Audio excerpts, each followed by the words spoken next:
Breaking news po mga kababayan. Vice Mayor Harold Respicio, binanatan po itong si NBI Director Matibag.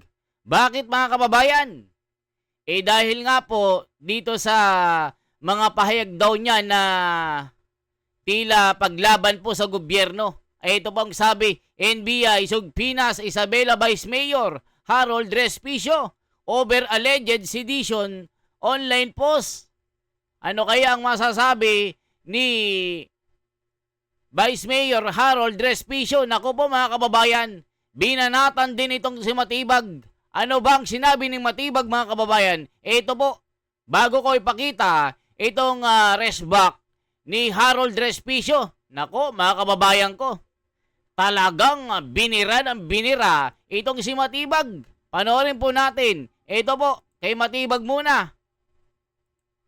Vice Mayor from Isabela for his behavior sa social media. So, ang tinitingnan nating kaso rito is inciting to sedition, rebellion, and unlawful use of means of publications, unlawful.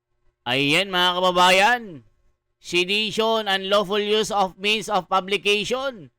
At kung ano-ano pa daw ang mga sinabi ni Harold Respicio. Ulitin nga natin, ano yung mga kaso ito?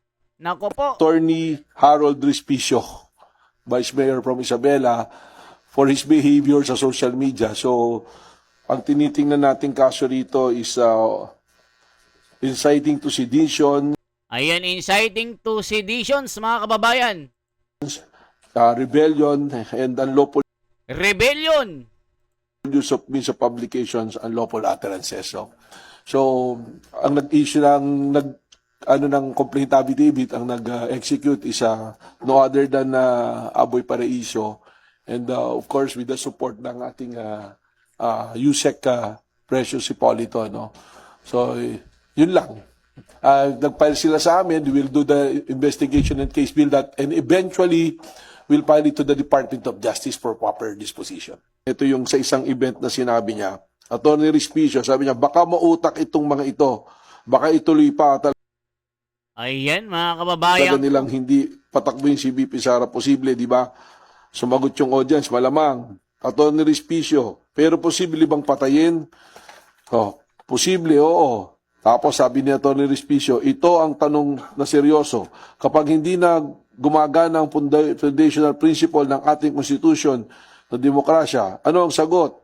Revolusyon. Tapos sabi ni Attorney Respicio, revolusyon. Attorney Respicio, baliwalain natin ang konstitusyon, di ba? Attorney Respicio, so willing ba kayong magrevolusyon? Sumagot yung audience, wow, willing ba kayong mamatay? Yun yung sagutan noon na pag tinignan mo yung elements ng mga crimes na binanggit namin, ando dun lahat pasok lahat. Ayan mga kababayan ko. Yan ang mga kaso ni Harold Respicio. Ano naman ang sinabi at birada ni Vice Mayor Harold Respicio dito kay Matibag? Ito po mga kababayan. Nako po, magugulat kayo dito. Talagang matapang din na sinagot ni Vice Mayor Harold Respicio. Alam natin na magaling din na abogado ito. Ano ang masasabi niya dito? Ito po mga kababayan, magugulat kayo. At tinibag si Director Matibag dito. Ang sabi niya, Attorney Respicio, pinagtawanan lang ang isinampang mga kaso laban sa kanya. Nako po mga kababayan ko, alam naman natin ngayon, pag hindi ka nila kakampi, talagang pag-iinitan ka, gaya ni Senador Marcoleta. Alam nyo ba si Senador Marcoleta, sinampahan na rin ang kaso sa ombudsman mga kababayan ko. Yan ang sinasabi natin. Kung sino ang lumalaban sa katwiran, kung sino ang gustong managot ang mga magnanakaw, siya pa ang makakasuhan mga kababayan ko. Yan po yung ating banat ngayon. Pakinggan po natin ang banat ni Atty. Respicio. Naku po, nagulat si Matibag dito. Hindi kinaya ang sagot ni Respicio. Naku po. Ang ng CICC at pahayag din po ng NBI at PCO po. Kung babalikan natin yung mga statement ko, yun yung mga ginawa kong statement noong Rage Visayas. At nagtanong lang naman ako sa audience. Kapag sinabi mo kasing incitement, ikaw yung nag-uudyok, ikaw yung nagsasuggest, nag-i-incite ka ng rebellion. So kapag ikaw ba ay nagtatanong, ini-incite mo ba yun? Sinabi ko nga doon, sabi ko sa kanila, gusto nyo ba ng revolusyon? Pwede kayong sumagot ng oo o hindi. Sila ang sumagot eh. May karapatan ba akong magtanong? Meron akong karapatan magtanong. May karapatan ba silang sumagot? Meron din silang karapatan na sumagot. Meron bang nag-uudyok? Walang nag-uudyok. Merong plausible deniability yung ginawa ko. Isa po akong abogado. Alam ko kung ano yung ginagawa ko. Alam ko yung illegal at hindi illegal. Alam kong umiwas sa mga illegal na speech. Pero mahalaga na meron pa rin tayong karapatan magsalita at epektibo dapat ang ating pananalita para magising ang damdamin ng taong bayan sa korupsyon na kanilang ginagawa at mga kamalian ng ating gobyerno. Ayan ang banat ni Harold Respicio. Alam niya yung mga seditious act.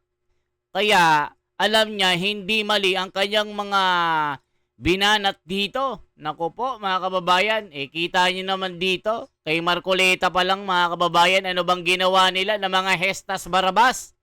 Breaking news! Marcoleta faces bribery, plunder, cases over alleged anomalous 75 million campaign donation. Nako po, mga kababayan ko, isipin nyo. Dito pa lang kay Marcoleta, alam na this. Breaking Senador Rodante Marcoleta faces bribery and plunder cases over alleged anomalous 75 million campaign donation. A plunder and indirect bribery campaign has been filed before the Office of the Ombudsman against Senator Rodante Marcoleta in connection with alleged questionable campaign donation. Naku po, mga kababayan ko, alam na this. Alam nyo na kung bakit ganito ang ginagawa nila. Kung sino ang humahabol sa mga magnanakaw ngayon, mga kababayan, at nasa katwiran, sila ang nakakasuhan. Nakita nyo ko kay General Pokis doon sa airport, sinalubong ng libo-libong mga pulis. Diba? Ano pang gagawin dito mga kababayan kundi pigilan yung mga lumalaban sa mga magnanakaw? Gaya kay Harold Respicio, kinasuhan ng NBI. Pinagtawanan lang nito. Mga kababayan ko, alam na alam daw ni Vice Mayor Harold Respicio ang kanyang mga sinasabi. Eto ba? Gawin natin ang lahat para masabi at maging epektibo ang ating pananalita pero within the bounds of law. Kung minsan tinutokso mo yung illegal para lang mas epektibo ka. Pero hindi ibig sabihin illegal na yung sinabi mo. Inuulit ko po, inciting ibig sabihin ini-incite mo, inuudyok mo na gumawa ng revolusyon, ng rebellion as a matter of fact. Kapag revolution, meron namang peaceful na revolution eh. Yung people power, peaceful revolution yun. Legal revolution yun. Hindi ko naman sinuggest na mag-take up ng arms. O, di ba? At yung sinasabi nila, willing ba kayong mamatay para kay VP Sara Duterte? Okay lang naman sabihin na willing kang mamatay, hindi ba? Si Ninoy Aquino nga, sinabi nga niya Filipinos are worth dying for Illegal ba yun? Hindi naman. Hindi naman ibig sabihin na kapag willing kang mamatay, nagsasuggest ka na mag-revolt tayo with arms, di ba? Uprising using arms, mga baril at mga sandata, hindi po yun ang tinutukoy. Pwede ka namang mag-offer ng iyong buhay sa pamamagitan ng peaceful revolution at legal na revolution. At saka yung sinasabi nila na gusto nyo na bang patayin? Hindi nila pinatapos yung sentence. Kung gusto nilang panoorin yung buong video, nakalagay doon, gusto nyo na bang patayin ang korupsyon? So figurative speech yun. Wala naman tayong sinasabing patayin na tao, hindi po ba? Lahat yun ay legal speech. Pero aware ako sa ginagawa ko at that time.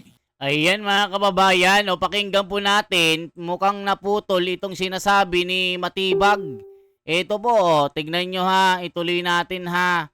Mukhang may putol kasi sinasabi ni Matibag. Attorney Harold Respicio, Vice Mayor from Isabela, for his behavior sa social media. So, ang tinitingnan nating kaso rito is inciting to seditions, rebellion, and unlawful use of means of publications, unlawful utterances. So ang nag-issue ng ng complaint affidavit ang nag-execute is no other than Aboy Paraiso, and of course with the support ng ating USEC Precious Hipolito, no. So yun lang. Nag-file sila sa amin, we will do the investigation and case build that, and eventually we'll file it to the Department of Justice for proper disposition. Ito yung sa isang event na sinabi niya, Attorney Respicio, sabi niya, baka mautak itong mga ito. Baka ituloy pa talaga nilang hindi patakbo yung CBP Sara. Posible, di ba? Sumagot yung audience, malamang. Attorney Respicio, pero posible bang patayin? Oh, posible, oo. Tapos sabi ni Attorney Respicio, ito ang tanong na seryoso. Kapag hindi na gumagana ang foundational principle ng ating constitution na demokrasya, ano ang sagot? Revolusyon. Tapos sabi ni Attorney Respicio, revolusyon. Attorney Respicio, baliwalain natin ang konstitusyon, di ba? Attorney Respicio, so willing ba kayong magrevolusyon? Sumagot yung audience, oh, wow, willing ba kayong mamatay? Oo. Yun yung sagutan noon na pag tinignan mo yung elements ng mga crimes na binanggit namin, ando dun lahat pasok lahat. At isa siyang abogado, so hindi rin maalis dito na maaari siyang kasuhan ng disbarment sa Integrated Bar of the Philippines. So, dun lang muna, ang gagawin nga natin, papasabwi na si Attorney Respicio to hear his side. After that, we will make a recommendation, and eventually, kung ano yung findings, we'll file a complaint to the Department of Justice. In fact, I have to commend Yusek Aboy na directly he can file it to the Department of Justice for prosecution, but he seek the assistance of the Bureau for the case build-up. At Ayan, mga kababayan ko. Anong masasabi nyo dito? Ito po ang sagot ni Harold Respicio. Naku po, pinutol nga yung video, mga kababayan. Isa akong abogado, so alam ko na pwede nilang i-misinterpret yung sinasabi ko, pero sure na sure ako na hindi illegal yung ginagawa ko. Pero yan ay isang tanging paraan para maging epektibo ang iyong pananalita at magising ang taong bayan. Yun ang very purpose ng freedom of speech. Malaya tayong ipahayag ang ating damdamin at pabayaan natin ang taong bayan na humusga. At hindi dapat natin payagan ang kabilang banda, yung gobyerno, na pigilan tayong pagsasalita. Kasi ibig sabihin niya, nakukurtil ng ating kalayaan. At malaya na silang gumawa ng kanilang kamalian. Opo, at sa pagkakalam din natin, public speech ito, attorney, no? Na nakunan lang ng video, na na-shared lang sa online. Di ba may ano yan, parang special na parang ano? Ayan, mga kababayan ko. Naku po, ano kaya ang mangyayari kay Harold Respicio? Pati nga si Marcoleta, mga kababayan, kinasuhan. Kita nyo, hindi tayo nagbibiro dito. Ito po. Ayan, mga kababayan ko. Nakita nyo po yan. Marcoleta faces bribery. Plunder cases over alleged anomalous 75 billion campaign donation. Naku po, mga kababayan ko, alam na this. Iba na talaga. Pag kwarta ang gumagana, malita ang pinagana, lahat ng mga nasa katwiran, lahat ng mga lumalaban sa mga paglabag, sila ang nakakasuhan dito, mga kababayan ko. Ituloy pa natin. Sa public speech? Oo, meron. As a matter of fact, sa ating konstitusyon, meron tayong freedom of speech and expression. Ibig sabihin, lahat ay legal except kapag sinabi ng Revised Penal Code at ng Special Penal Laws na illegal. Yun yung cyber libel, yun yung inciting to sedition, inciting to rebellion, at yung mga ibang mga specific na illegal sa batas. Pero yung sinasabi nila na nag-incite ako ng rebellion or incite ng sedition, hindi ako pasok sa elements. Alam ko yung mga elements nun eh. Kapag criminal law po kasi, lalo na sa pagdating na sa korte, kailangan mo ng proof beyond reasonable doubt. Ngayon nga, mas mataas na yung proof na required doon sa prosecutor's office. Dapat meron ng almost certainty of conviction. So, ibig sabihin, dapat walang plausible deniability. Dapat yung statement ko, sinabi ko talaga, na dapat mag-take up na kayo ng arms at mag-revolt na tayo sa government. Yun yung inciting kasi inuutusan ko sila, ini-incite ko sila. Pero kapag tinatanong ko lang sila at malaya silang sumagot sa tanong ng kahit na anong sagot na gusto nilang sabihin, pwede naman nilang sabihin na hindi kami payag, Ibig sabihin, may plausible deniability yung sinasabi ko. Hindi pasok yun sa certainty of conviction at hindi yun pasok sa proof beyond reasonable doubt. Kasi may plausible deniability. Pwede silang sumagot ng ibang bagay at hindi ko rin naman sila inuudyok. Tinatanong ko lang naman. Ayan mga kababayan ko. Ganito rin ang mangyayari kay Senador Marcoleta. Hindi rin sila magtatagumpay. Kahit anong pilit nilang tibagin at siraan si Senador Marcoleta, papanigan pa rin siya ng katwiran at ng saligang batas kasi wala naman siyang ginagawang masama at hindi siya nagnakaw dito ni singkong duling na pasuray-suray na parang batibot. Hindi ganon mga kababayan. Hindi siya nagnakaw.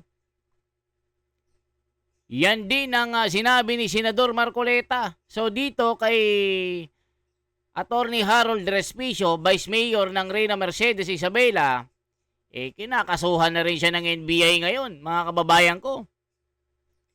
'Di ba? O ituloy pa natin ang dami na pong nangyaring ganyan sila Jason sa nakita niyo naman ang ginawa nila mga kababayan, isa ng senior citizen. Kay Tatay Digo nga, ginawa nila paano pa sa mga maliliit na mga Pilipino na lumalaban sa katwiran? 'Di ba? Ipinaglalaban ng katwiran, pero sila pa ang napaparusahan. Nako po, grabe na talaga ang bayan natin. Nasaan ang hustisya dito? Kaya namang magtanong Opo. Attorney, itong ganitong hakbang po mismo ng gobyerno, ano yung maisasalarawan mo ito sa ano?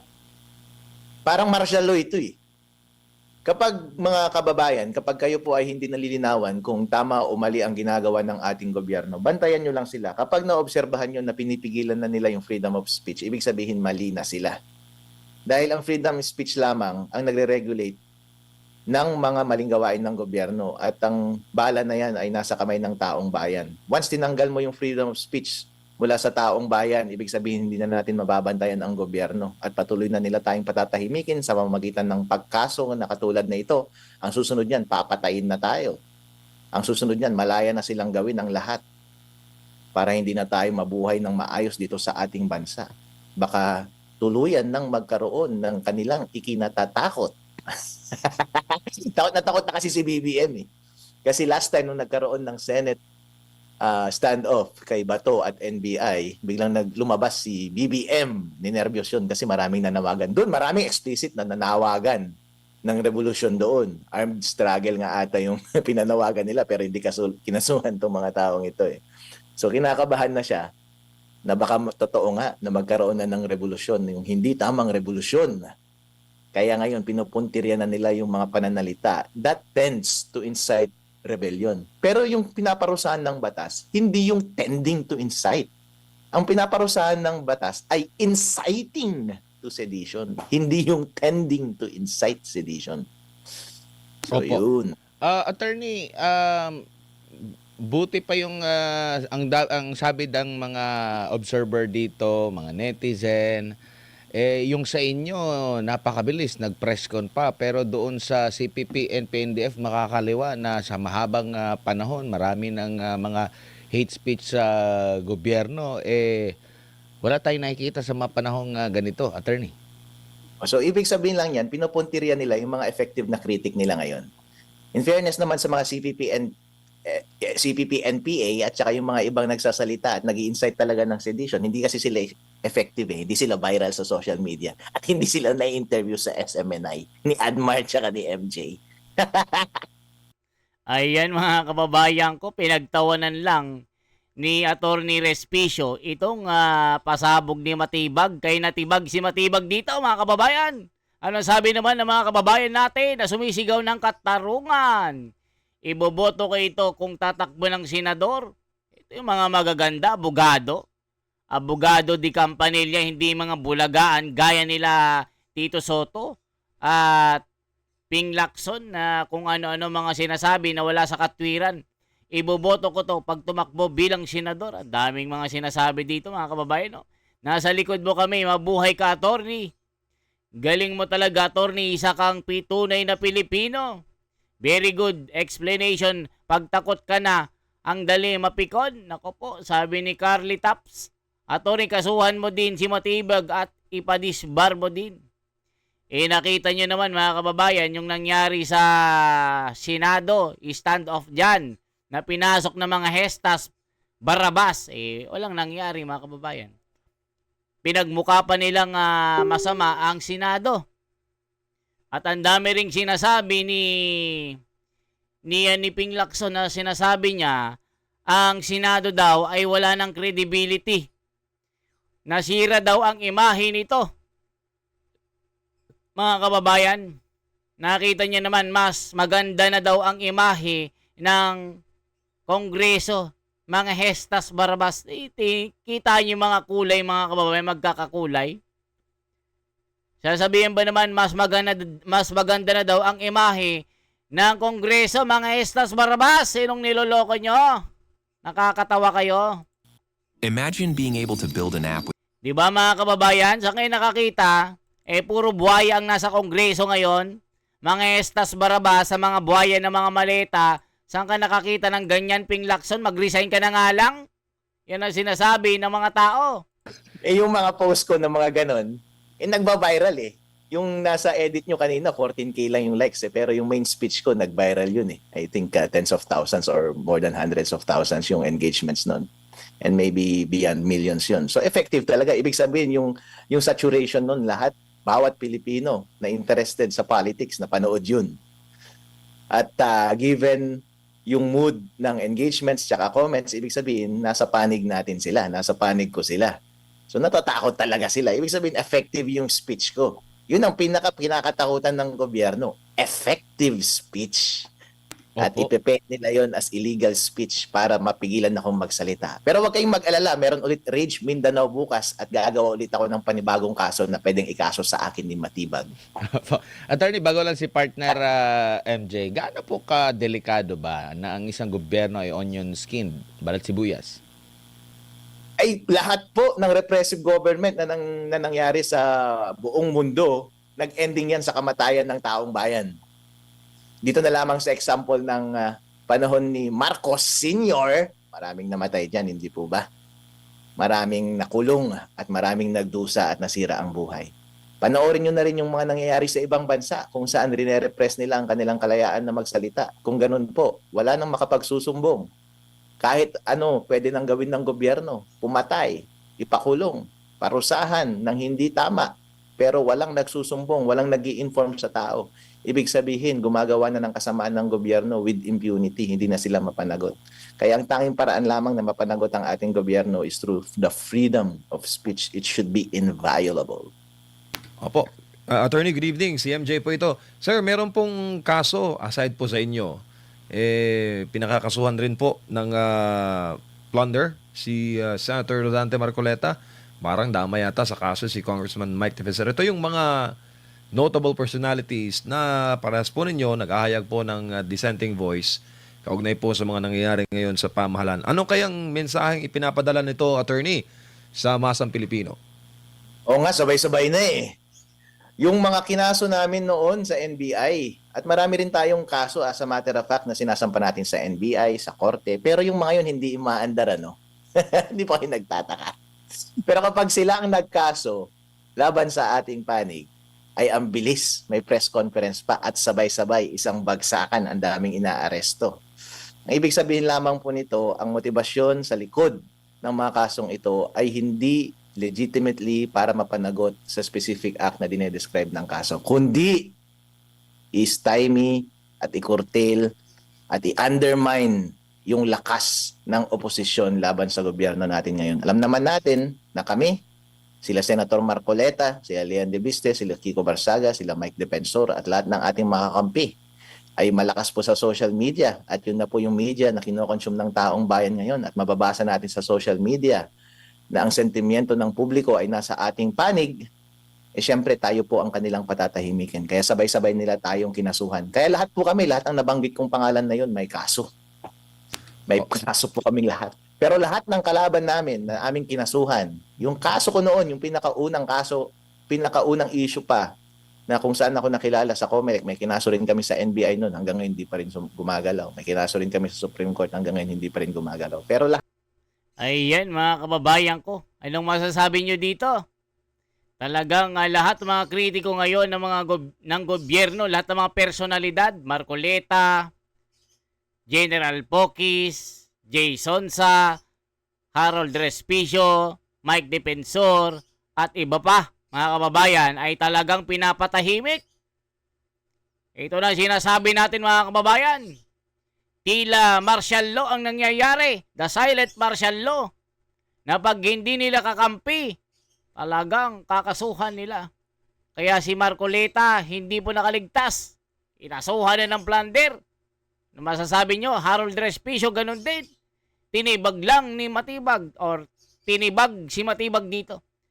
Mabuhay po mga kababayan. Kayo na po humusga for transparency, for a better democracy. Ako si The Wonders Philippines. Isang like, isang share po at isang subscribe.